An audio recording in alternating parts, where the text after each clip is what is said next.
Halo semuanya, Assalamualaikum warahmatullahi wabarakatuh. Pada kesempatan kali ini bertemu lagi dengan Ibu Nova. Nah, Ibu Nova akan melanjutkan pembelajaran ke subtema 3, ya, pembelajaran 1 dan 2, oke? Nah, untuk anak-anak, Ibu mau tanya dulu bagaimana kabarnya hari ini? Ayo, ingat kalau Ibu tanya bagaimana kabarnya hari ini, jawabannya bagaimana? Ya, Alhamdulillah, luar biasa, Allahu Akbar. Yes, yes, yes, gitu ya. Coba Ibu tanya, apa kabar anak-anak hari ini? Alhamdulillah, luar biasa, Allahu Akbar. Yes, yes, yes. Oke, Ibu harap semuanya bisa masuk semua ya. Nah, kita bukan masuk ya, tapi menyimak semuanya seperti itu. Menyimak video pembelajaran ini. Oke, sip. Nah, sebelum kita memulai pembelajaran, ada baiknya kita berdoa terlebih dahulu ya, agar kita dimudahkan dalam menerima materi pembelajaran hari ini. Dan kita juga bisa, ayo, mengerjakan pekerjaan, tugas-tugas sekolah dengan mudah. Oke, sip? Sip. Oke, Ibu pimpinnya doanya bersama ya. Sikap berdoa. A'udzubillahi minasyaitonirrajim. Bismillahirrahmanirrahim. Alhamdulillahi rabbil alamin. Ar-Rahmanirrahim. Maliki yaumiddin. Iyyaka na'budu wa iyyaka nasta'in. Ihdinas syiratal mustaqim. Syiratal ladzina an'amta 'alaihim ghairil maghdubi 'alaihim waladdallin. Amin. Nah, alhamdulillah ya anak-anak. Semoga pembelajaran hari ini kita dimudahkan. Oke, sip. Amin, Bu. Nah, pokoknya hari ini kita harus tetap semangat dan optimis ya. Jadi meskipun kita dalam pembelajaran daring, kita tetap harus semangat dan optimis selalu. Oke? Nah, sekarang kita tadi udah berdoa. Semoga kita dimudahkan ya dalam pelajari materi pada hari ini. Untuk selanjutnya, Ibu akan share ya PowerPoint materi kita yang akan kita pelajari hari ini. Oke? Nah, yuk Ibu share dulu nih. Oke.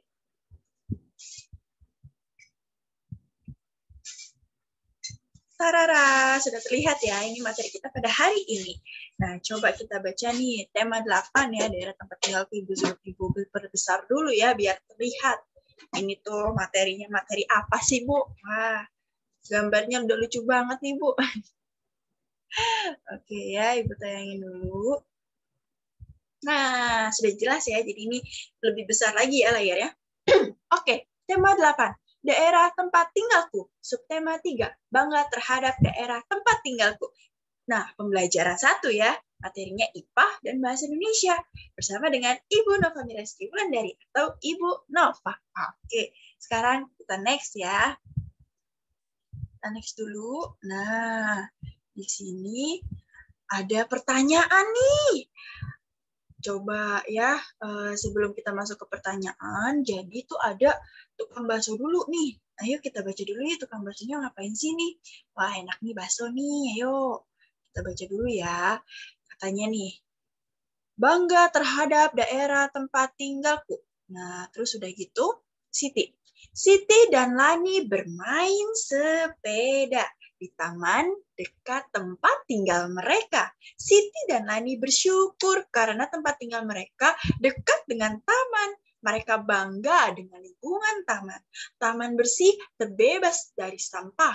Saat bermain sepeda, Siti membonceng Lani. Tiba-tiba ban sepeda Siti bocor. Lani pun turun dari boncengan sepeda. Mereka akan membawa sepeda ke bengkel. Siti menuntun sepeda dan Lani mendorong sepeda dari belakang. Sepeda pun bisa bergerak maju. Itulah contoh hubungan gaya dan gerak benda. Nah, bagaimana contoh hubungan gaya dan gerak benda lainnya? Ayo, nah di sini sudah ada ya kata kuncinya yaitu gaya dan gerak benda. Wah, sangat hebat sekali ya, ada gaya dan gerak benda. Ternyata kalau kita memberikan suatu gaya, contohnya tadi mendorong sepeda, itu pasti akan bergerak sepedanya, gitu ya. Itu adalah hubungan gaya dan gerak, ya sayang? Oke, sip. Sekarang di sini ada cerita lagi. Ayo kita baca bareng-bareng yuk. Ayo Bu. Oke. Siti dan Lani mencari bengkel sepeda untuk menambal ban sepeda. Siti merasa lapar. Tiba-tiba terdengar suara ting ting ting. Di seberang jalan terlihat penjual bakso dorong lewat. Penjual bakso mendorong gerobaknya dan sesekali berhenti untuk menyembunyikan mangkok sebagai tanda bahwa ada bakso. Siti dan Lani sepakat untuk makan bakso dulu. Mereka memanggil penjual bakso. Nah, di sini ada gambarnya ya. Gambarnya tukang bakso lagi dipanggil, ditungguin sambil apa? Sambil mereka itu mau jalan-jalan ke bengkel. Seperti itu ya. Nah, terus ada lagi gini ceritanya. Ayo kita lanjutin. Selesai melayani pesanan bakso, Siti dan Lani, tukang bakso, melanjutkan perjalanannya. Siti dan Lani memperhatikan gerobak bergerak maju karena didorong oleh tukang bakso. Begitu juga dengan sepeda. Sepeda bergerak maju karena dituntun, didorong, dan dikayuh. Mendorong dan mengayuh merupakan gaya yang dapat menyebabkan gerobak dan sepeda bergerak. Wah, keren banget ya. Jadi kita tahu kalau misalnya sepeda dan gerobak, kalau kita berikan dorong atau gaya, itu akan bisa bergerak. Oke? Nah, berikut lebih lanjut pengetahuan tentang gaya dan gerak.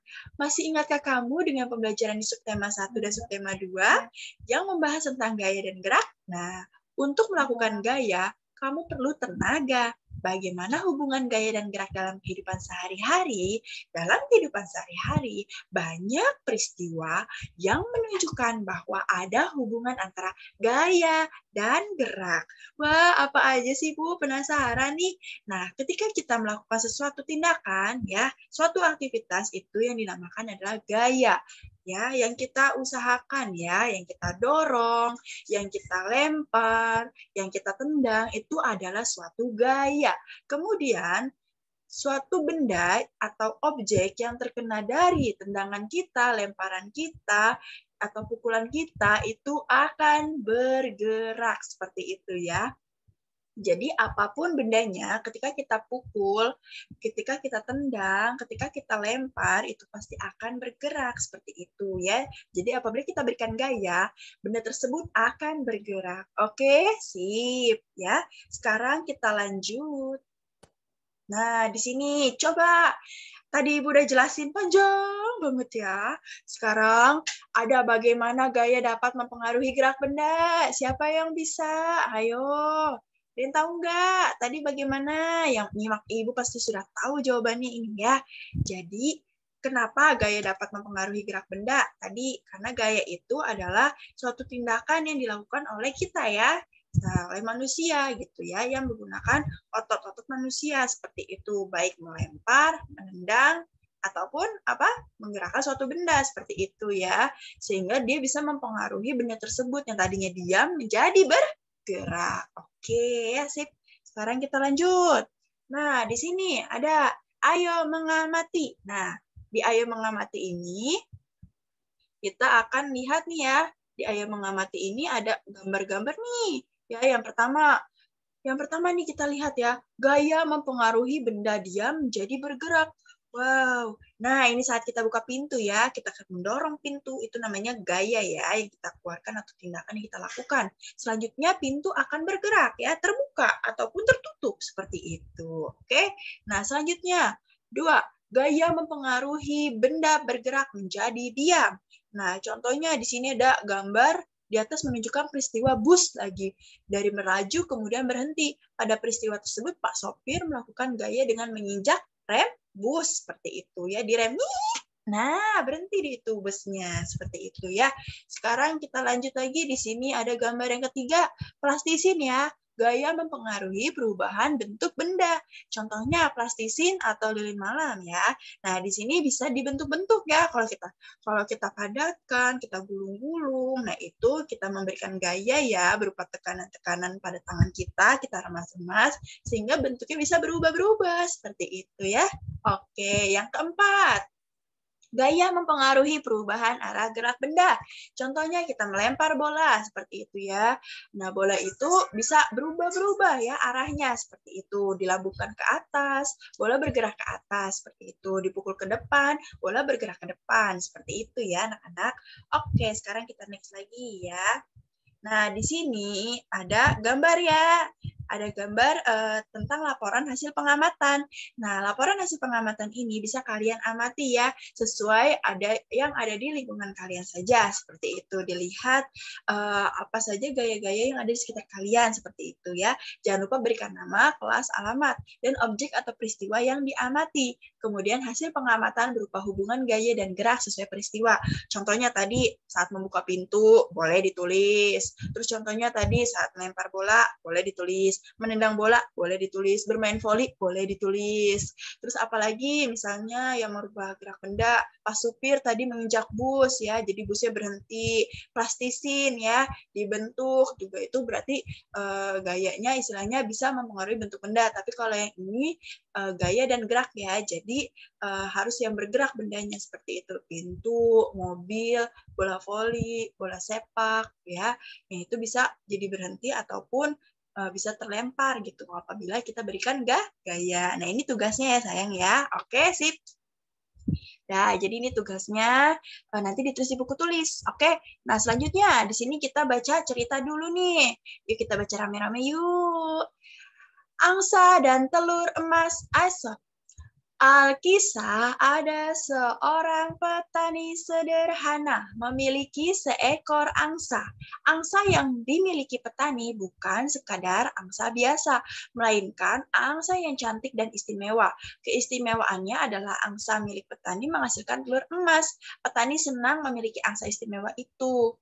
Setiap pagi, petani bisa mengambil telur emas di kandang. Petani membawa telur emas dari angsa miliknya ke pasar. Petani menjual telur emas dengan harga tinggi. Dalam waktu singkat, petani berubah menjadi orang kaya.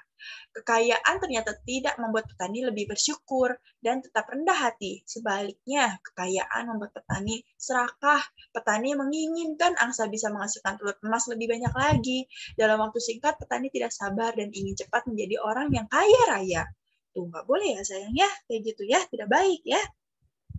Ketidaksabaran petani terhadap angsa miliknya muncul karena angsa hanya memberikan sebuah telur setiap hari. Petani merasa dia tidak akan cepat menjadi kaya dengan cara begitu saja. Jadi petaninya nggak sabar, padahal angsanya hanya bisa bertelur sehari satu, seperti itu. Ayo kita lanjutkan lagi bacaannya yuk.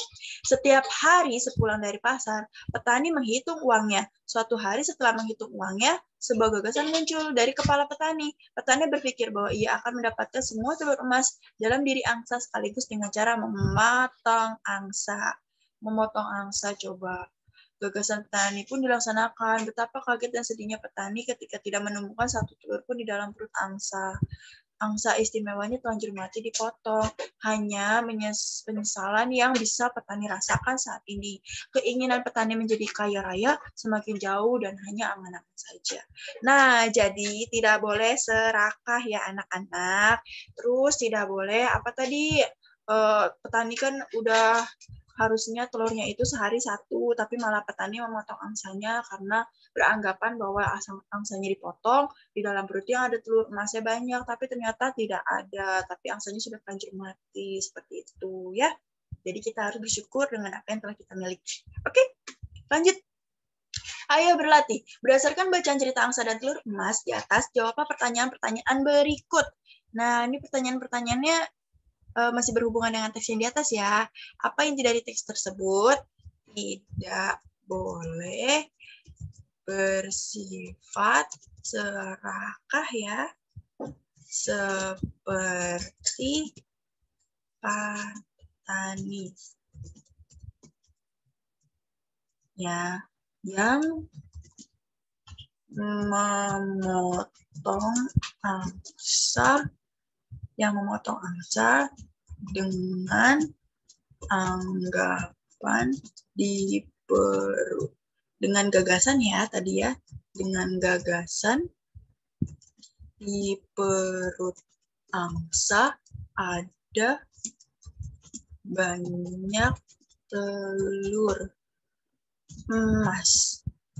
Namun ternyata tidak ada angsa pun terlanjur mati dan menjadi kaya raya hanya angan-angan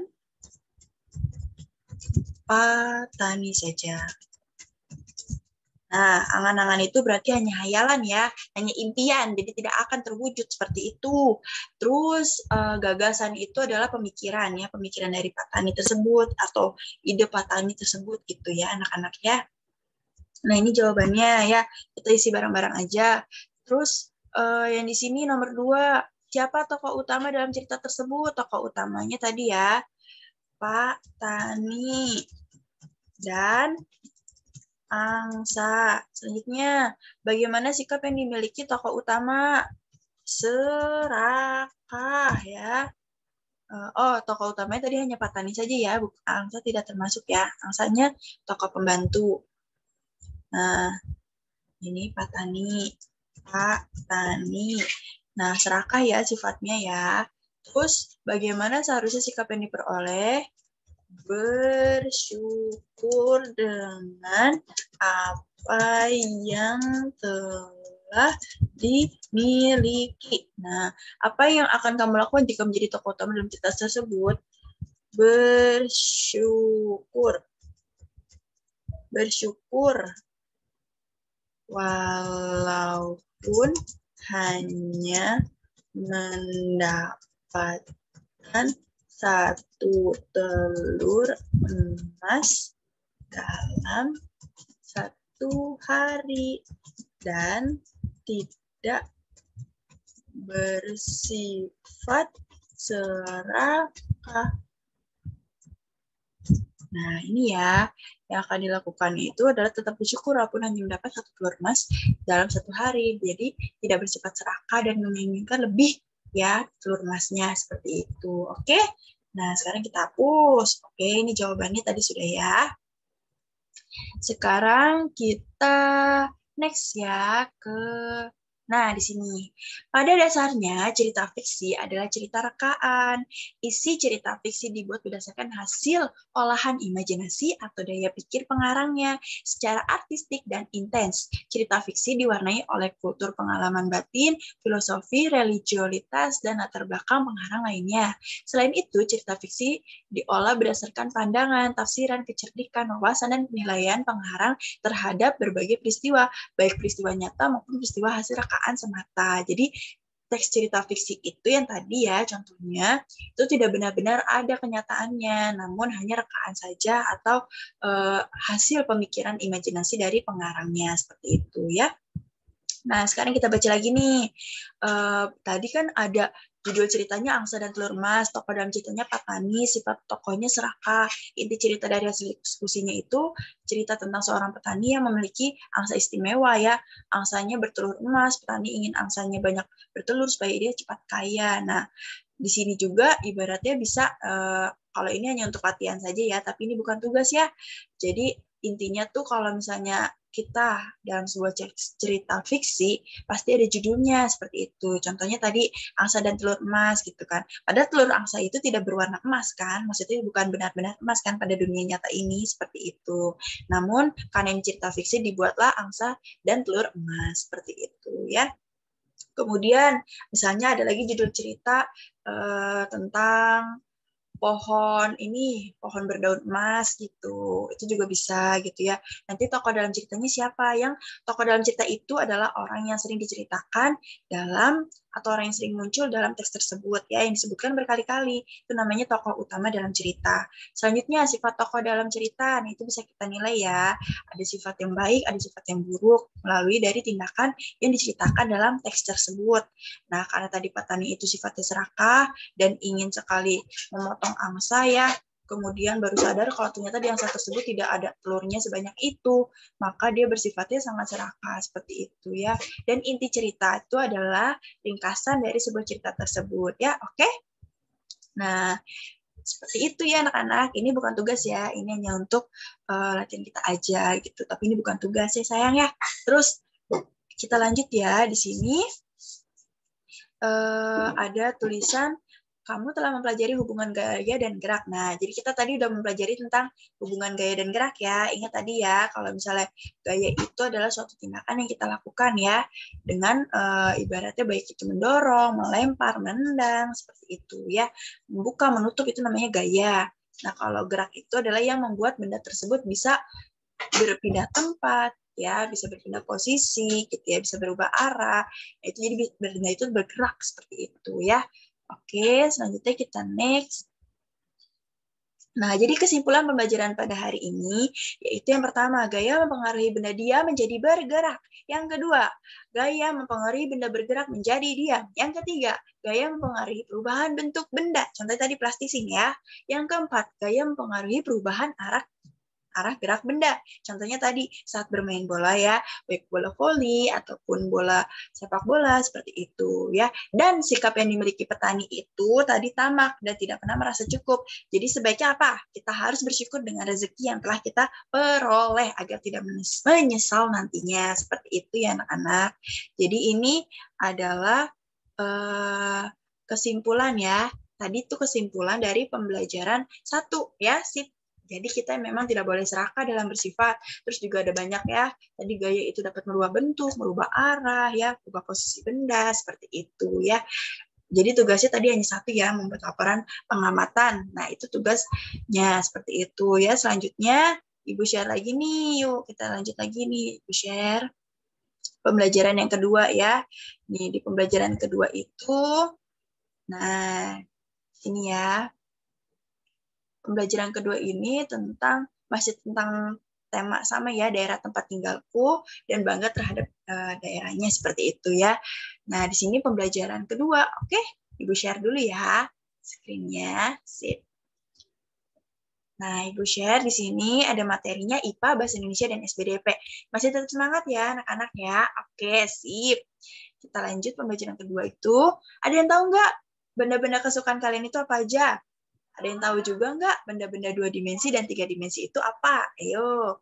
Nah, contohnya misalnya kalian suka bendanya itu tempat pensil, terus kalian suka juga misalnya gambar bunga.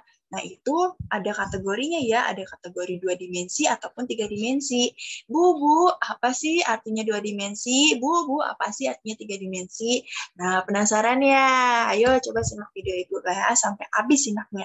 Oke, sip. Di sini ya. Kita baca dulu pembelajaran 2 ini. Ada teksnya nih. Aku bangga sekali dengan daerah tempat tinggal keluarga besarku, Yogyakarta. Di Jogja ada kampung yang terkenal dengan kerajinan gerabah. Kampung itu bernama Kasongan. Kasongan terletak di Kabupaten Bantul, daerah istimewa Yogyakarta. Gerabah merupakan satu di antara karya 3 dimensi. Selain gerabah, benda-benda ukiran juga merupakan karya 3 dimensi. Apakah kamu dapat menyebutkan karya 3 dimensi lainnya? Dapatkah kamu menggambar benda 3 dimensi? Ayo kita belajar bersama-sama seperti itu ya. Nah, di sini ada ciri-ciri benda 3 dimensi ya. Yang pertama itu mempunyai panjang dan lebar. Yang kedua dapat dinikmati indahnya dari sudut pandang manapun. Memiliki volume ya.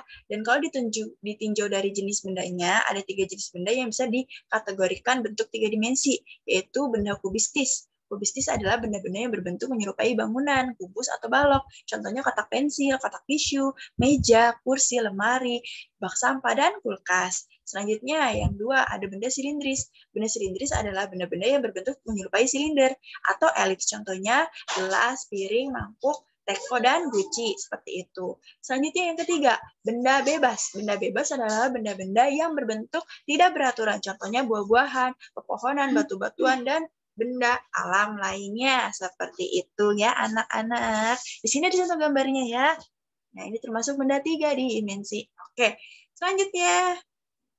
Jawablah pertanyaan-pertanyaan berikut supaya kamu lebih memahami karya benda 3 dimensi. Oke, kita jawab bareng-bareng. Yuk, sip, kita jawab bareng-bareng. Bagaimana ciri-ciri benda berbentuk 3 dimensi? Tadi 1, dapat dilihat dari segala arah.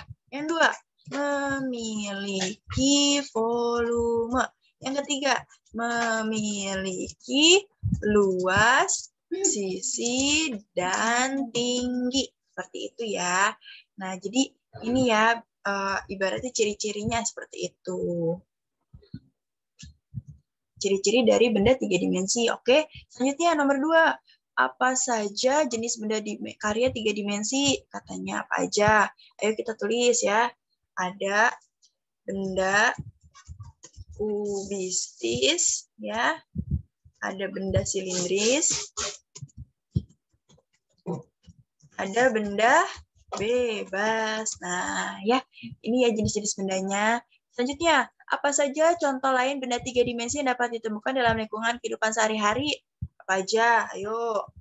Contohnya itu ada boneka, terus ada lagi kasur, ada lagi bantal. Nah, ini ya bisa kita temukan di kehidupan sehari-hari kita ya. Masih banyak lagi. Coba kalian bisa lihat di sekeliling kalian apa saja benda-benda yang memiliki volume, luas, sisi tinggi, dan dapat dilihat dari segala arah. Oke? Terus, yang keempat, bagaimana teknik dasar menggambar benda 3 dimensi? Nah, teknik dasarnya itu bagaimana ya? Ini bisa menggambar sketsa terlebih dahulu ya. Sketsa terlebih dahulu. Menggambar sketsa terlebih dahulu. Kemudian apa? Ayo, selain menggambar sketsanya terlebih dahulu. Nah, bisa mewarnai dengan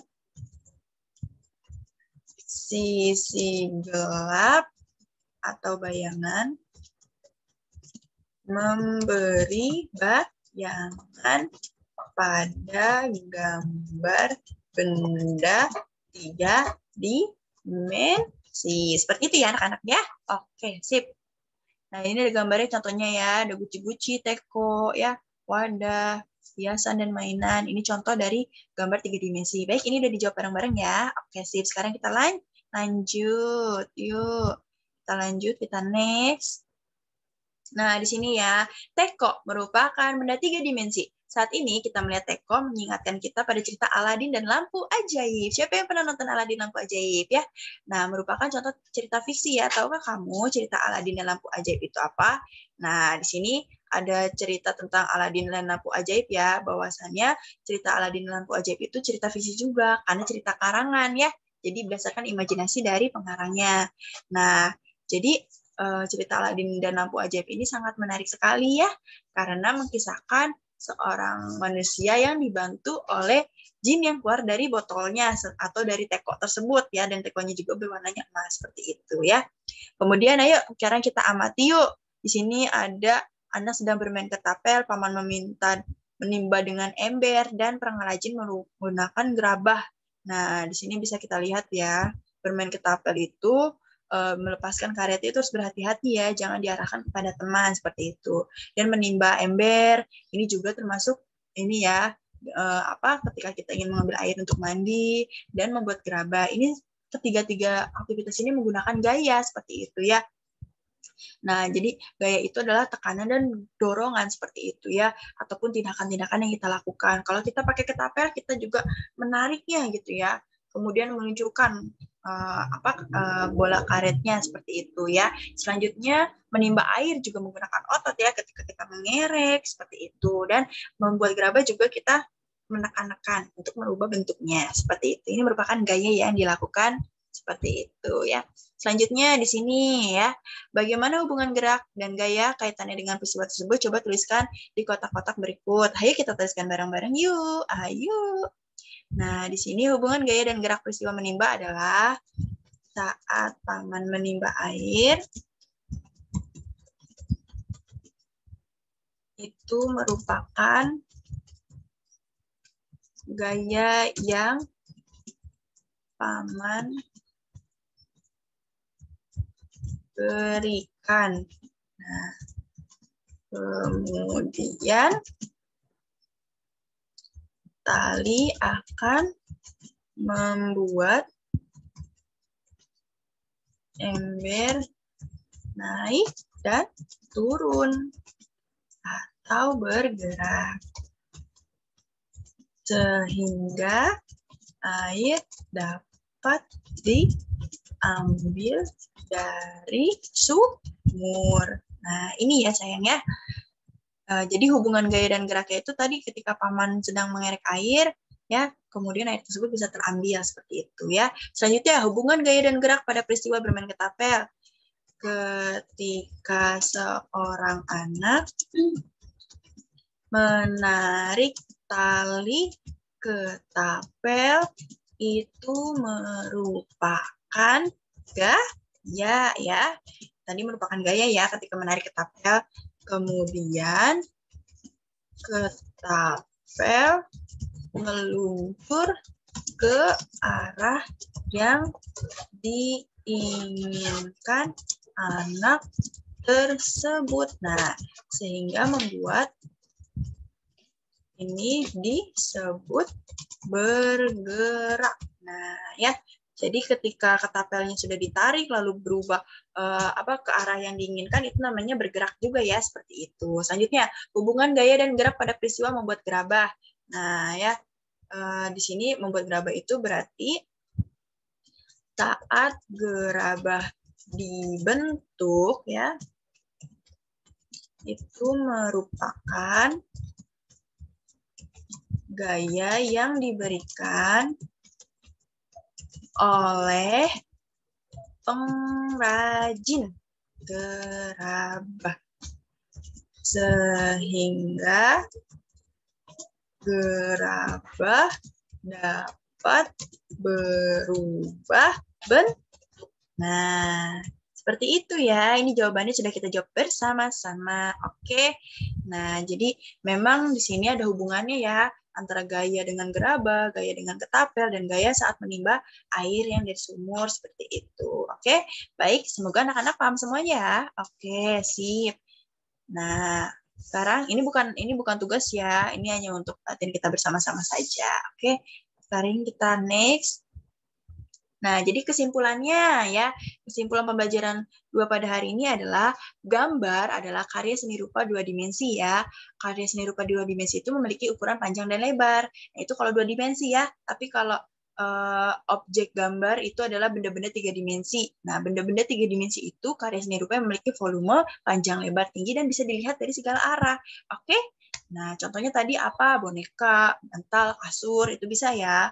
Laptop, tas, itu juga termasuk 3 dimensi ya, karena memiliki volume dan bisa dilihat dari segala arah, dari depan, belakang, kanan, kiri, atas, bawah. Oke, selanjutnya benda 3 dimensi, misalnya benda hias yang benar-benar digunakan untuk memenuhi kebutuhan sehari-hari, guci, vas bunga, meja, kursi, lemari, lampu, hias. Nah, bantal, tempat tidur, itu juga termasuk 3 dimensi. Oke, sip. Nah, seperti itu ya anak-anak. Jadi semoga kita tetap semangat selalu, oke? Nah, terus jadi dalam benda-benda tersebut kita bisa membedakan ya. Jadi ada yang 2 dimensi, ada yang 3 dimensi, oke? Nah, jadi tugasnya ya, ingat kayak tadi tugas yang pertama itu adalah melakukan pengamatan mengenai peristiwa yang di lingkungan sekitar kita ya, berkaitan dengan gerak, gaya dan gerak seperti itu ya. Di halaman 126 buku siswa tadi formatnya sudah dikasih tahu ya di video juga. Dan bisa membuat bentuk-bentuk benda 3 dimensi ya, dibuat dalam karya gambar. Jadi apa aja yang kalian mau lihat, boleh satu benda juga boleh, terus digambar di buku ya. Boleh diwarnai sesuka hati juga boleh. Terus difotoin deh. Oke sip. Nanti laporan pengamatannya juga peristiwa lingkungan sekitar yang berkaitan dengan gerak, gaya dan gerak. Itu tadi boleh ya jawabannya, membuka pintu, menutup pintu, itu udah boleh juga ya. Itu termasuk dengan peristiwa gaya dan gerak ya, seperti itu. Terus juga boleh juga menendang bola, main bola voli, itu boleh. Malah udah ibu kasih tahu nih kuncinya. Weh. Nah, jangan lupa ya ditulis di buku, tulis dan difotokan, kirim ke classroom. Oke, anak-anak. Sip, pokoknya tetap semangat selalu ya. Nah, sekian dari Ibu Nova ya. Baik, pokoknya tetap harus semangat meskipun pembelajaran daring. Sekian dari Ibu Nova, kurang lebihnya Ibu mohon maaf. Wassalamualaikum warahmatullahi wabarakatuh. Jangan lupa sebelum kita pulang kita berdoa terlebih dahulu ya. Sikap berdoa. A'udzubillahi minasyaitonirrajim. Bismillahirrahmanirrahim. Wal asr. Innal insana lafil khusr. Innal ladzina amanu wa amilus solihati wa tawasaw bil haqqi wa tawasaw bis sabr. Shadaqallahul azim. Dadah anak-anak, sampai jumpa lagi.